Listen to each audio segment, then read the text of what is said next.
Tout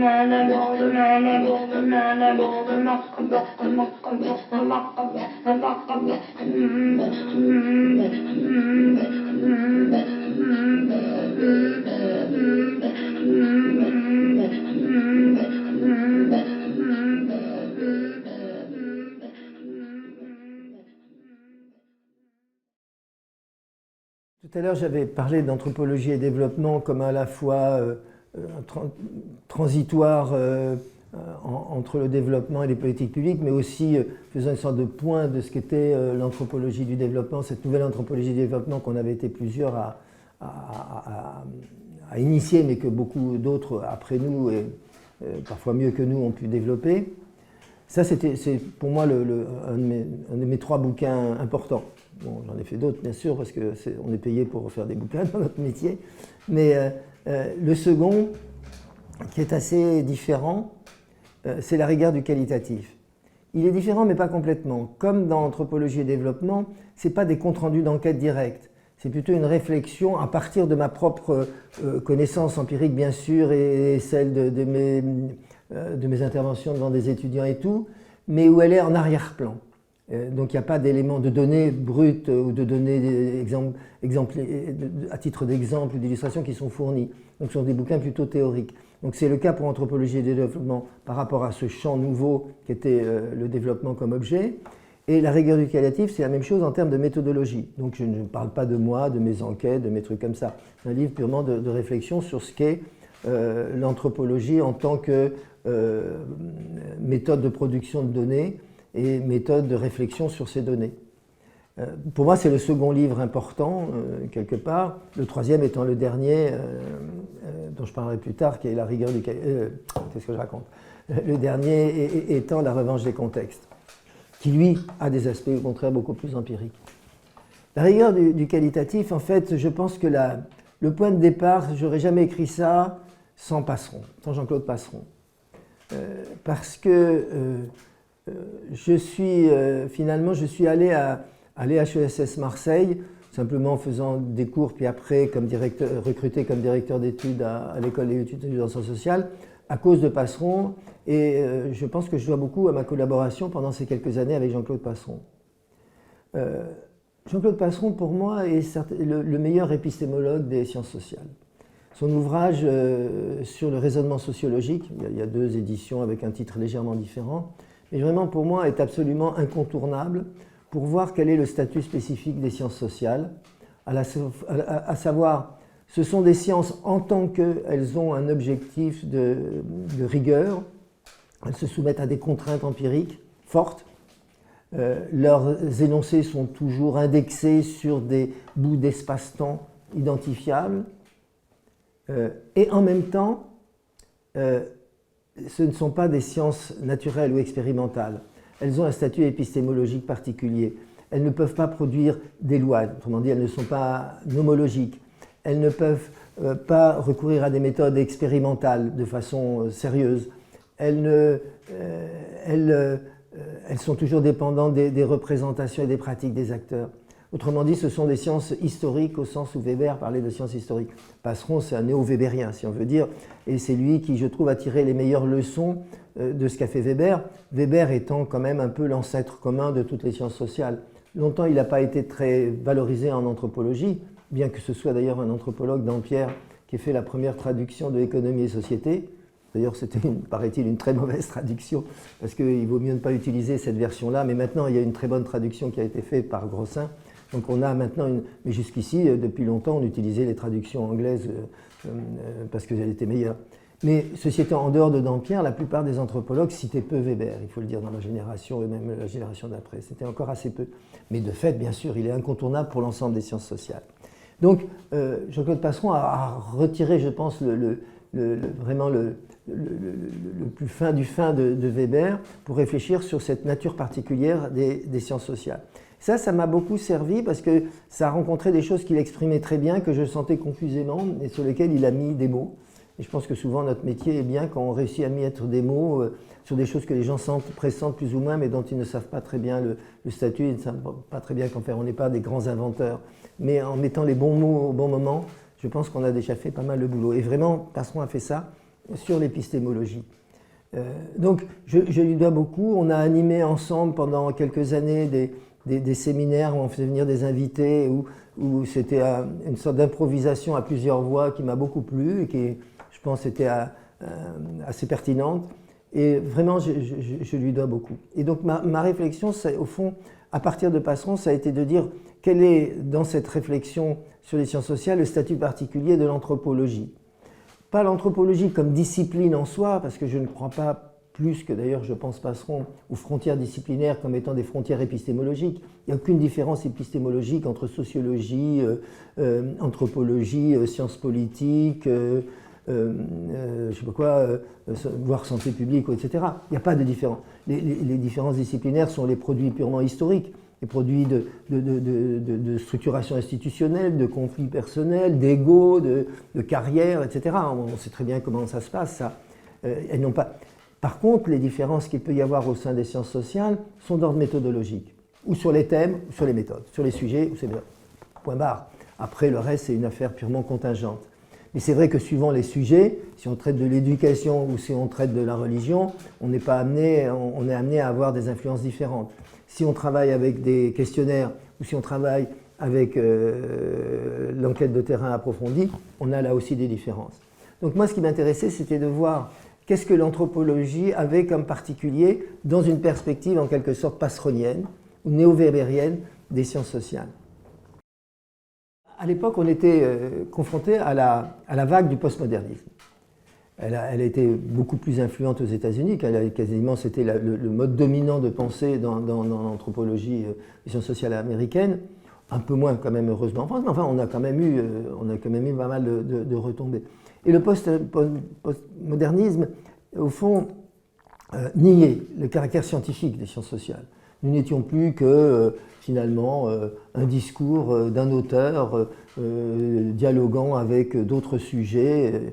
La position de l'anthropologue devenait hypertrophiée, ça devenait lui le propre héros de ses histoires, où il était dans un narcissisme actif, etc., etc., allant jusqu'à l'extrémisme de Feyerabend, c'est-à-dire une sorte d'anarchisme épistémologique. Tout point de vue est bon à prendre, tout n'est plus qu'une question de point de vue, etc., etc. Donc on était confronté à une sorte de négation d'un statut de science, des sciences sociales. De l'autre côté, il y avait évidemment le positivisme qui a encore des vestales actives sur il n'existe de science que dure, et si la science sociale soit n'est que du bavardage, c'est d'ailleurs ce que disait Popper, je crois, la science sociale c'est du bavardage, soit, si elle veut être rigoureuse, elle doit faire comme les sciences de la nature, devenir mathématiques, formalisées, etc., etc. Ce qui, d'ailleurs, a des points de vue. Récemment, l'AIR a soutenu un point de vue relativement analogue. Les sciences sociales doivent doivent pouvoir être des sciences comme les autres et proférer des lois.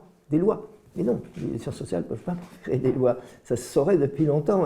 Le monde social est trop complexe, trop changeant en permanence, trop historique en quelque sorte, pour pouvoir qu'on puisse énoncer à son sujet des lois. Donc voilà. Alors, dans ces conditions-là, qu'est-ce qu'une discipline qui produit ces données par le contact personnel d'un anthropologue avec les sujets de son enquête, par des interactions quotidiennes, par des observations, par des bavardages, des entretiens, des interviews, etc., sur la durée, qu'est-ce que ça peut avoir de rigoureux? Et donc, ça donne un livre où cette réflexion, elle est au fond à l'articulation entre méthodologie et épistémologie. Ce n'est pas méthodologie pure, au sens méthodologie pure, on tombe dans le manuel. Et là-dessus, on ne peut pas enseigner l'anthropologie comme un manuel. On n'apprendra jamais à faire des entretiens dans un manuel, évidemment. Et en même temps, ce n'est pas de l'épistémologie pure, puisqu'il ne s'agit pas simplement de parler de la production de connaissances pour elle-même en elle-même, mais toujours de l'accrocher dans un réel de référence. Et donc tout mon propos était autour de ça. Donc c'est ce que j'ai défini autour d'un article qui a été repris et qui sert le principal chapitre du livre, notre chapitre introductif, qui était la politique du terrain. Donc au fond, quels sont les modes de production des données? Une série de réflexions sur les modes de production des données à travers l'insertion prolongée ou l'immersion, à travers les entretiens qui ne sont pas des guides, qui ne sont pas guidés par des séries de questions préétablies, par les observations, par les moyens audiovisuels, etc., etc. Et puis toute une série de réflexions autour jusqu'où on peut aller dans définir le rôle personnel de l'anthropologue, c'est-à-dire dans la réflexivité. Un peu ça va, beaucoup, bonjour les dégâts, si on peut dire. Il ne faut pas non plus rester dans un domaine de juste mesure, n'est pas hypertrophier le rôle personnel. Et justement, si on essaye de produire des énoncés relativement plausibles, puisque sciences sociales égale plausibilité, alors que sciences naturelles égale falsifiabilité, si on veut simplement être plausible, il faut pouvoir donner un certain nombre de garanties, il faut pouvoir donner des exemples, les discuter, produire des cas négatifs, des cas marginaux, le rôle important du contre-exemple, etc., qui sont décisifs dans nos disciplines. Donc c'est toute une série de réflexions sur comment l'anthropologie peut bien avoir un objectif de scientificité, sachant qu'il n'est jamais possible de l'atteindre complètement, qu'on subit toujours des biais des idéologies, des biais de nos préférences, mais malgré tout, essayer quand même si on n'essaye pas quand même on renonce à toute prétention scientifique. Si on croit qu'on y arrive, on devient positiviste. On essaye c'est un petit peu ça. Et tout ça, de le baser sur la réflexion sur ce qu'était la méthode anthropologique, sur les problèmes de surinterprétation, sur les problèmes d'observation, etc. Donc voilà, c'est un ouvrage qui doit beaucoup donc à Passeron, qui doit beaucoup aussi à mes discussions avec mes doctorants, parce que c'est le fruit de peut-être 8 ou 10 ans de séminaires doctoraux avec les doctorants, qui tous avaient des angoisses vis-à-vis du terrain, qui tous venaient m'exposer les problèmes qu'ils avaient sur le terrain. Donc toute cette base, elle est un peu invisible, parce que je ne parle jamais de la thèse de X, de la thèse de Y ou de mes propres recherches, mais c'est en même temps ça qui nourrit, disons, constamment la réflexion dans cet ouvrage. Voilà. Essayer de donner des pistes sans donner des recettes. Essayer de réfléchir sur la rigueur, sachant qu'il n'y a jamais rien qui la garantit absolument, etc., etc. Essayer de se méfier des surinterprétations, sachant qu'on est tous sujets à en faire, etc., etc. Voilà, donc c'est un peu ça le but de cet ouvrage. Et c'est vrai que bon, je pense qu'il a servi, quoi. Manifestement, il a pas mal servi. Ce qui est quand même paradoxal, c'est que j'ai fait 13 éditeurs en France qui l'ont refusé avant. Et il a en fait été pris par un éditeur belge, Académia Brûlante à l'époque, par l'intermédiaire de mon collègue et ami Pierre-Joseph Laurent d'ailleurs, qui l'ont pris. Et je pense que ça a été une de leurs meilleures ventes aussi. Bon, ça c'est pour me flatter, je dis ça. On a besoin toujours de reconnaissance, et donc l'auto-reconnaissance est le premier pas de la reconnaissance, n'est-ce pas, en général. Mais non, 13 fois, et par exemple, je sais qu'une fois, il devait être pris par la collection de l'EHESS Gallimard Le Seuil, je crois, donc Gallimard je ne sais plus quoi, et Nora a fait un veto parce qu'il y avait une phrase de critique de Lévi-Strauss dedans. Pour vous dire, quand je dis le rôle dominant qu'a pu jouer la statue du commandeur Lévi-Strauss, c'est quand même assez étonnant. Une phrase de critique était... Non, dire, le bouquin ne parle pas absolument de l'autre. Pour dire que le structuralisme n'était peut-être pas l'avenir des sciences sociales, ça lui a suffi pour me saquer. Voilà, bon, c'est des petites histoires, mais j'en ai pas non plus j'en tire pas une amertume majeure. Mais je veux dire, ces petits trucs sont symptomatiques d'un climat parfois. Voilà. Donc c'est un ouvrage dont effectivement je suis assez content. Comme l'anthropologie du développement, je l'ai fait traduire en anglais et il n'y a pas eu de problème pour trouver un éditeur en anglais, mais quand on diffuse en anglais, on ne sait jamais l'extension de la diffusion, parce que grosso modo, les éditeurs anglophones, ils ont déjà un public captif de plusieurs milliers d'universités, de bibliothèques universitaires américaines, et ils n'ont plus besoin après de vendre le bouquin quand ils l'ont vendu quasiment automatiquement à toutes les bibliothèques des universités américaines ou anglaises. Donc je ne sais pas ce que ça a trop donné. Mais c'est vrai que dans le milieu francophone, en particulier Canada, Belgique, Suisse et France, bon, c'est un ouvrage qui, disons, s'est avéré quand même un peu utile parce que, grosso modo, c'est comme toujours, hein, un ouvrage, il marche parce qu'à un moment donné, il cristallise des choses qui sont un peu dans l'air, et où il rencontre une sorte d'attente latente, pas vraiment exprimée. Et bon, il donne le coup de bol, c'est qu'à un moment, ça correspond à ça, une attente virtuelle qui peut exister et qui existait, une sorte de malaise chez les étudiants en anthropologie ou chez les gens qui s'intéressaient à l'anthropologie pour savoir quel est le statut de notre machin. On est critiqué à droite, on est critiqué à gauche, où est-ce qu'on va, c'est quoi le terrain, etc. Donc ça donnait une série de réponses simples, qui n'ont rien d'extraordinaire. Mais bon, je pense quand même dans nos disciplines que c'est pas mal d'avoir revenir au bon sens. Et simplement dire les choses de bon sens de façon un peu accessible et claire, c'est pas mal. Ça aussi, c'est une chose, il me semble, que j'ai toujours essayé de faire dans mes bouquins, c'est que ce soit accessible à quelqu'un qui a bac plus 2 ou bac plus 4. Et je le fais aussi vis-à-vis de mes étudiants. J'en profite parler de ça, parce que cette question d'écriture n'est pas simplement anecdotique. Beaucoup de mes étudiants, quand ils lisent X ou Y, quand ils lisent, allez, Bruno Latour au hasard, Pierre Bourdieu au hasard, etc., ils ne comprennent pas plein de phrases et ils pensent que c'est leur faute, qu'ils ne sont pas à la culture suffisante. Moi, il se trouve que j'ai le même problème qu'eux, il y a beaucoup de phrases que je ne comprends pas, mais j'ai passé l'âge de me dire que c'est de ma faute et je me dis que c'est la faute de celui qui a écrit. Si moi je ne peux pas comprendre ce que dit Bourdieu ou ce que dit Latour, je pense que c'est le problème de Bourdieu et Latour, c'est plus le mien maintenant. Je peux me permettre ça à mon âge et avec mon expérience professionnelle. Voilà. Donc, mais je comprends, je pense toujours qu'il y a, comme on dit, un loup, c'est un problème, quoi, quelque chose de caché derrière des phrases trop obscures.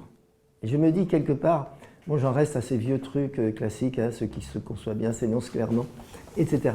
Donc, je pense que ça, c'est en tout cas une des choses, je pense, dans mon métier dont je suis content, c'est d'avoir, je pense, en général, écrit de façon accessible à tout le monde, en même temps sans dire des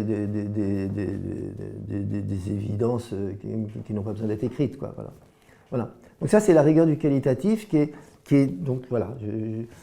C'était une réflexion. Alors j'ai continué à la faire, hein, même après le bouquin, j'ai encore d'autres.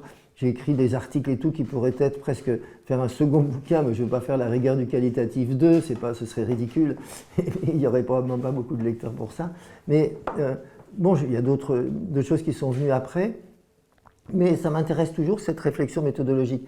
Mais j'ai rencontré aussi d'autres gens là-dessus qui pensaient la même chose. Ça m'a fait plaisir de me rendre compte que chez certains auteurs, je crois qu'il y a Olivier Schwartz, par exemple, qui est un sociologue du travail, qui avait dit des trucs que j'avais trouvé très bien. Il y a un autre sociologue, Biesel aussi, je crois. J'ai rencontré dans mon travail sur la méthodologie des gens qui étaient d'autres disciplines et on ne se connaît pas mutuellement, ils n'ont probablement même pas lu ce que j'ai écrit, mais où je trouvais d'autres. Ça fait toujours plaisir quand on rencontre des gens avec qui on n'a jamais eu on n'appartient pas à la même école, on n'a jamais été formé dans le même moule, etc. Et où il y a une convergence méthodologie et épistémologique, on se dit, bon, après tout, de temps en temps, ça marche. D'ailleurs, c'est parfois un sentiment que j'ai. On n'a pas tellement d'occasion d'être optimiste dans nos disciplines, souvent, et on est confronté tellement à des batailles d'ego, de problèmes de reconnaissance des uns des autres, des querelles de chapelle. Mais dans les jurys de thèse, j'ai toujours trouvé qu'on se retrouvait à 95% d'accord avec les autres membres du jury, alors qu'ils venaient d'horizons différents, qu'il y a plein de choses sur lesquelles on ne devait pas penser la même chose, on n'est pas du tout d'accord, pas du tout avoir les mêmes expériences, et pourtant, on évaluait la thèse à peu près de la même façon à 90 à 95% des cas. Donc ça, bon, il faut utiliser ces petits signes un peu positifs qui disent quand même, il y a quand même quelque chose qui fait qu'on ne dit pas n'importe quoi puisqu'on se retrouve quand même d'accord pour évaluer. Donc voilà, ça c'est pour les trucs positifs malgré tout. Et donc je pense en fait la rigueur du qualitatif, la plupart des chercheurs pensent ça, j'ai rien inventé d'extraordinaire, mais simplement j'ai mis les mots parce que les gens le pensaient, ils ne l'avaient pas écrit, moi j'ai simplement eu la chance de l'écrire, c'est tout. Mais ça permet, voilà, c'est un truc dont je suis content, quoi, je peux le dire. C'est un système d'écriture aussi un peu particulier parce que j'ai souvent publié ça sous forme d'articles d'abord, et après revu tous les articles repris assez beaucoup, pour en faire un bouquin. Mais je pense que dès le début, quand je faisais les articles, j'avais en tête que ça serait un bouquin. Et en fait, mes 3 bouquins majeurs, pour moi, en tout cas, tous été faits de la même façon, par une série d'articles. C'est pour ça que je dis je théorise toujours après. Et donc après, avec des articles, je peux les reprendre, les remâcher, les remettre en perspective, et ça commence à prendre sa place dans un même ensemble.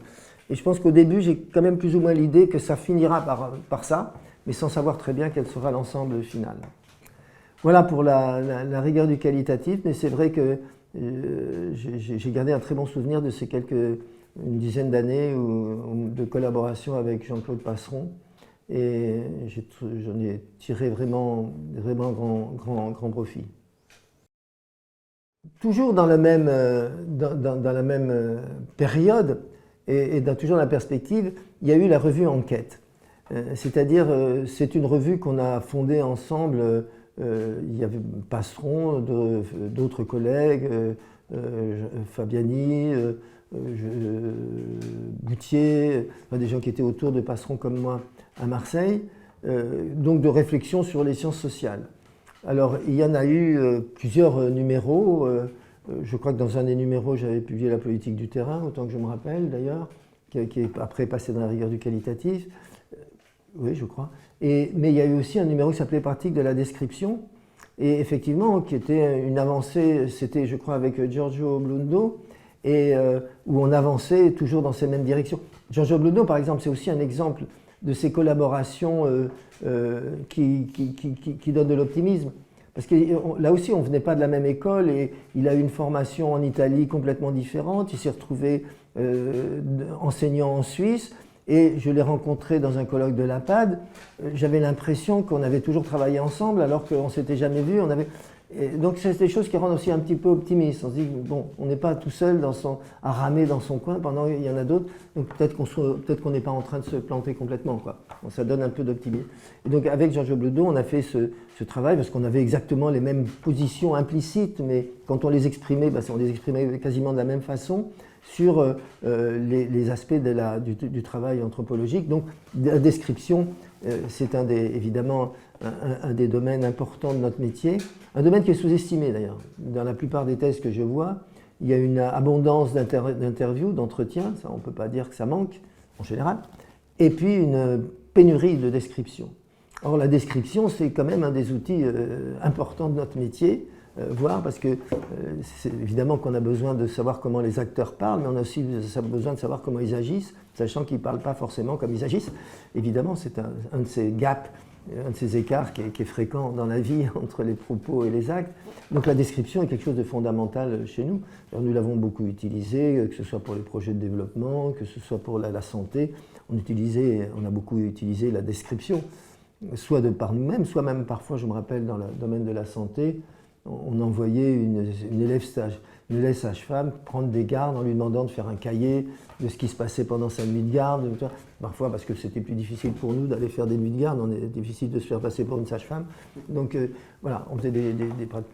Voilà, donc la description, c'est une sorte dans ma perspective, un prolongement de la rigueur du qualitatif. Je crois d'ailleurs, là aussi, il y a un des chapitres dedans, qui est un des articles dedans que j'ai repris dans la rigueur du qualitatif.